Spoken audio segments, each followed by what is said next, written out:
Bonjour, donc pour ce travail, on va s'inspirer d'une couverture de magazine de mode Art déco, donc des années 1920, dans les arts appliqués. On va s'inspirer essentiellement de cette affiche-là, qui est en bas à droite, réalisée par Eduardo Benito, et on va s'inspirer également de la gamme de couleurs de l'affiche que je vous montre à gauche. Donc je vous remonte l'affiche. Voilà, pour la composition, on va s'inspirer vraiment de celle-ci, et ça devrait donner, donc avec photofiltre, ce genre de choses. Voilà. Donc on s'inspire vraiment de cette affiche.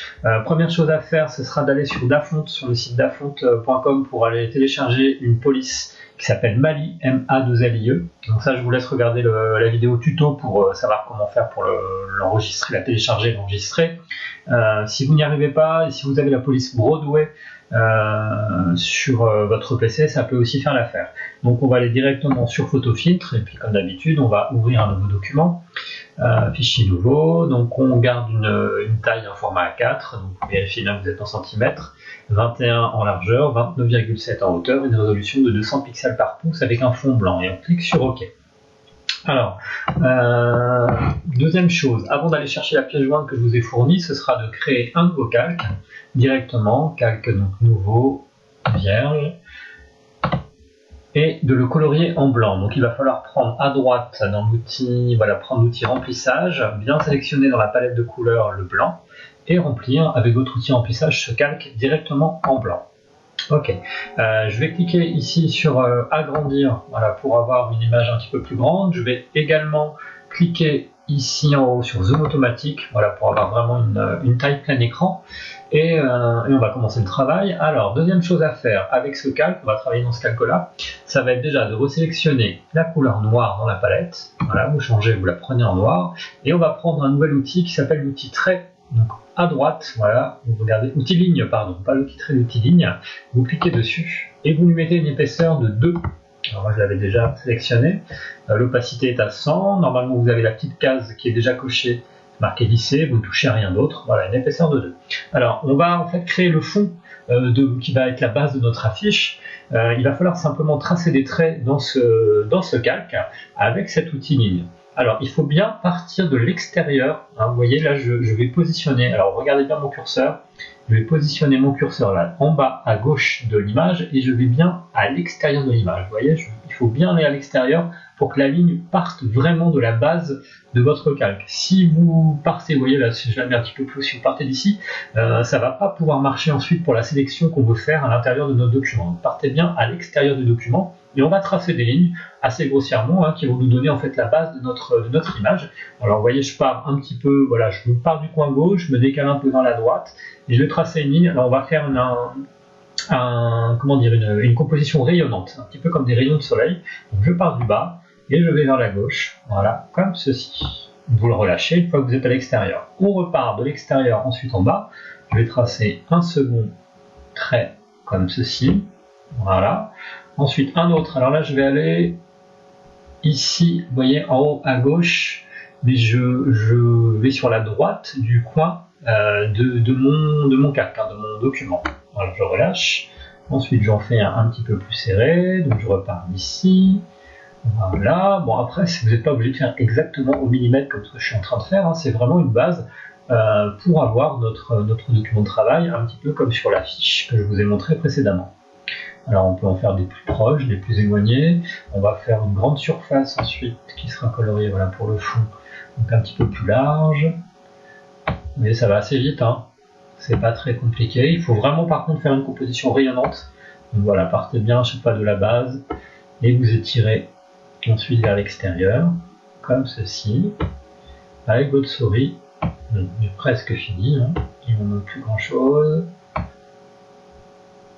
Ici, un dernier comme ça, et voilà, vous avez déjà votre document de travail qui va nous permettre de pouvoir faire le fond. Deuxième chose à faire, une fois que vous avez donc établi ce calque, ça va être de créer un second calque, calque nouveau, vierge, ok. Voilà, et maintenant on va naviguer entre le calque 1 et le calque 2. Alors il ne va pas falloir se tromper, à chaque fois nous allons faire une sélection dans le calque 1 et colorier dans le calque 2. Il ne faut surtout pas colorier dans le calque 1, donc si jamais vous vous êtes trompé, n'hésitez pas comment dire, si vous vous rendez compte que vous avez fait une erreur, n'hésitez pas à annuler votre opération. Je vous rappelle que vous avez la petite flèche rouge, voilà, défaire, ou alors le raccourci clavier CTRL et Z, la touche Z de votre clavier pour annuler une opération. Donc on y va, on va sur le calque 1. Donc je clique bien sur le calque 1 et on va chercher l'outil baguette magique. On lui met une tolérance, on va l'état à 5, je lui mets une tolérance de 100. Voilà, et on va commencer à colorier. Alors pour ça, on va partir du coin là où j'ai commencé en bas à gauche. Vous cliquez dessus. Voilà, vous voyez, ça vous a fait une sélection. Et maintenant, je vais dans le calque 2 et je vais remplir. Alors, je vais remplir avec un rouge. Donc, je prends l'outil remplissage. Je vais sélectionner la couleur rouge. Voilà, et je remplis bien dans le calque 2 et non pas dans le calque 1. Voilà, ça m'a rempli ma sélection. Maintenant, je retourne dans le calque 1. Donc, à chaque fois, on va naviguer entre calque 1, calque 2. Et à chaque fois, faire une sélection avec l'outil baguette magique dans le calque 1 et remplir avec l'outil remplissage dans le calque 2. Donc maintenant, je vais prendre l'autre surface, celle juste au-dessus, le remplir avec un violet. Donc, je vais prendre celui-ci, voilà. Donc je prends bien l'outil remplissage et je vais bien dans le calque 2. Surtout bien penser à changer de calque avant de remplir. On retourne dans le calque 1, on reprend l'outil baguette magique, on refait une sélection. Donc à chaque fois, vous voyez, hein, en suivant vraiment comme des rayons de soleil. On alterne, je retourne dans le calque 2, je reprends l'outil remplissage, je vais remplir cette fois-ci en noir dans la palette. Donc à chaque fois que vous cliquez dans la palette, hein, vous prenez... Alors ce sont des indications de couleurs, vous n'êtes pas obligé de prendre exactement les mêmes couleurs que ce que je vous indique, mais bon après voilà, si ça vous paraît plus simple, faites exactement les mêmes, mais vous avez le droit aussi de varier vos couleurs tant que vous restez un petit peu dans le domaine des arts déco des années 20. Alors je reclique dans le calque 1, baguette magique, une petite sélection, calque 2. Je reprends l'outil remplissage, je reprends le rouge, et je remplis dans le calque 2. Calque 1, baguette magique, une sélection, calque 2, remplissage. Alors cette fois-ci, on va prendre un vert grisé. Alors pour ça, je vais cliquer dans le vert, et je vais double-cliquer, voilà, pour avoir vraiment une palette un peu plus étendue. Alors, vous voyez, mon curseur est ici. Si je veux un vert un petit peu grisé, alors je peux aller là ensuite. Voilà, vous sélectionnez une teinte, une couleur qui vous convient. Voilà, celle-ci me paraît pas mal. Je clique sur OK. Et là, voilà, j'ai ma couleur qui a été définie. Donc, je suis bien sur le calque 2, je remplis la surface sélectionnée. On retourne dans le calque 1, baguette magique, sélection de la toute petite surface. Cette fois-ci, je vais lui mettre un gris, voilà, un gris clair. Je reclique dans le calque 2, remplissage, et je remplis. On retourne dans le calque 1, baguette magique. Donc là, cette fois-ci, on est sur une grande surface. Je vais reprendre exactement le même violet que celui-ci. Donc je clique, je crois que c'était celui-là. On retourne dans le calque 2, outil remplissage.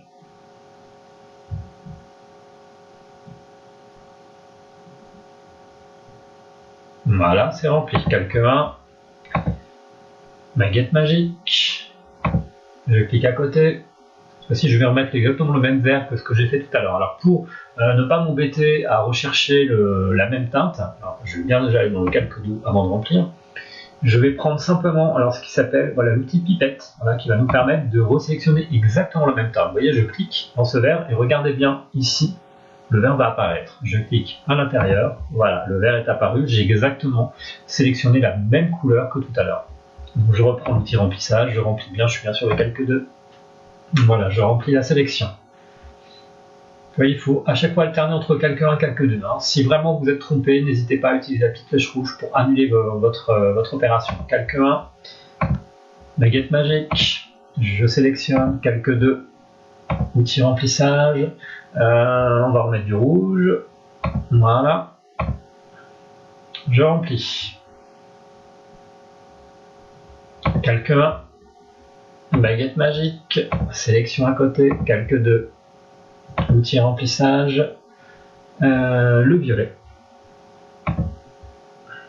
voilà,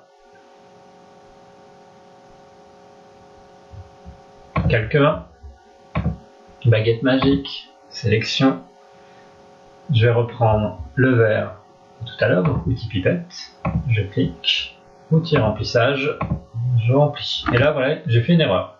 Vous voyez, j'ai oublié d'aller sur le calque 2. Donc je vais annuler, voilà, ce que j'ai fait. Je vais bien sur le calque 2, et cette fois-ci, je le remplis.